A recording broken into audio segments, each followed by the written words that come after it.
అది madam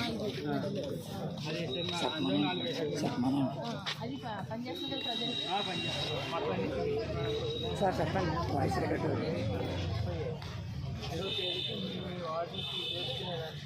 Swachhata he సేవ 2024 భాగంగా కేంద్ర రాష్ట్ర ప్రభుత్వాల ఆదేశాల మేరకు చేపట్టినటువంటి ఈ యొక్క కార్యక్రమాన్ని జయప్రదం చేయటంలో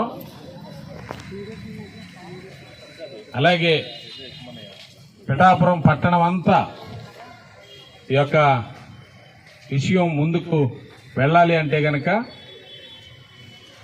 సచివాలయాల వారీగా కూడా మెప్మా సిబ్బంది వారు సెక్రటరీస్ ఆయా సచివాలయాల వారిలో ఉన్నటువంటి ప్రతి వీధికి ఈ కాన్సెప్ట్ని తీసుకుని వెళ్ళడానికి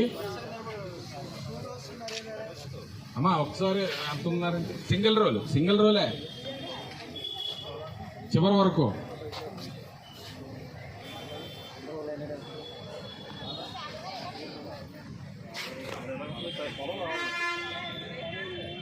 మేనేజర్ గారు రండి. చైతన్య గోదావరి గ్రామీణ బ్యాంక్ మేనేజర్ వారు సిబ్బంది ఇలా ముందుకు వచ్చారు.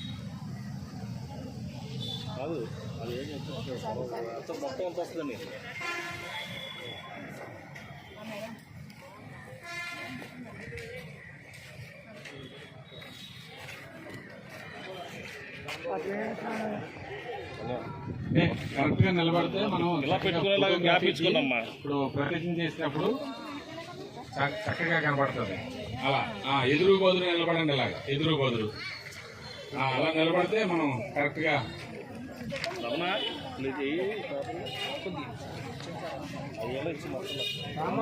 కావాలి. కొన్ని ఉన్నాయి అయ్యే తెచ్చావు లేకపోతే ఏం తెచ్చావు? రైట్. కుడి హస్తాలని ముందుకు చాపండి. స్వచ్ఛతా ప్రతిజ్ఞ. మహాత్మా గాంధీ కేవలం భారతదేశ స్వతంత్రమనే కాకుండా స్వచ్ఛత మరియు అభివృద్ధి గురించి కూడా ఆకాంక్షించారు. నేను పరిశుభ్రతకు కట్టుబడి ఉంటానని మరియు దీనికోసం సమయం కేటాయిస్తానని ప్రతిజ్ఞ చేస్తున్నాను. నేను సంవత్సరానికి 100 గంటలు, వారానికి 2 గంటలు స్వచ్ఛందంగా పరిశుభ్రత కోసం పనిచేసి పరిశుభ్ర ఆంధ్రప్రదేశ్ సాధించే సంకల్పానికి కట్టుబడి ఉంటాను. ప్రపంచంలోని దేశాలు శుభ్రంగా కనిపిస్తున్నాయంటే దానికి కారణం ఆ దేశ ప్రజలు దాన్ని పరిశుభ్రంగా ఉంచుతారు మరియు ఇతరులను అశుభ్రపరచకుండా చూస్తారు.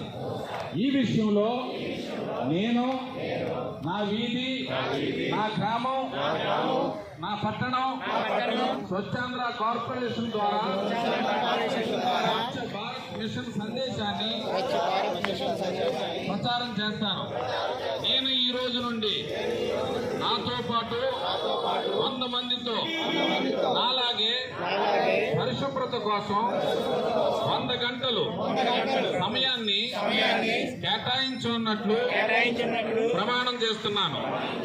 పరిశుభ్రత వైపు నేను వేసే ప్రతి అడుగు నా ఆంధ్రప్రదేశ్ రాష్ట్రాన్ని, నా భారతదేశాన్ని, నా పట్టణాన్ని పరిశుభ్రంగా మార్చడంలో సహాయపడుతుందని నేను నమ్ముతున్నాను.